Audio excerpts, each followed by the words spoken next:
There was once a woman named Naomi. Her name meant pleasant, but life didn't feel pleasant anymore. A famine swept through her hometown of Bethlehem, forcing her and her husband Elimelech to leave everything behind. They crossed into Moab, a foreign land, a place of survival, not promise. There, her husband died.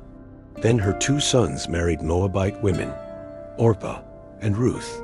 But after 10 long years, both sons died too. Naomi was left with nothing. No husband, no sons, no hope. She decided to go home. But when she reached the edge of Moab, she turned to her daughters-in-law and said, "Go back, my daughters. There is no future with me." Orpah kissed her goodbye, but Ruth clung to her. And then, with tears streaming down her face, Ruth spoke words that would echo through eternity. "Where you go, I will go.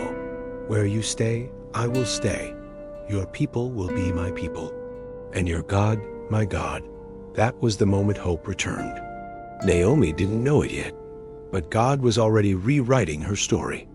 When they arrived in Bethlehem, the whole town stirred. "Is this Naomi?" they asked.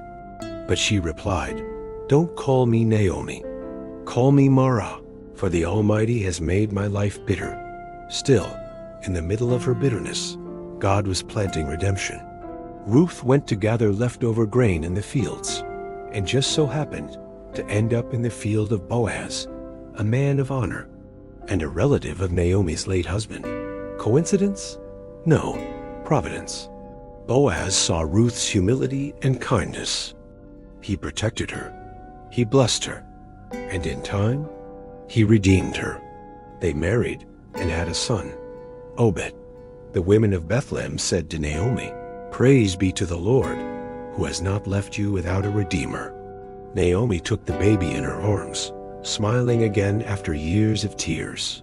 That child would become the grandfather of King David, and from David's line would come Jesus Christ, the Redeemer of the world.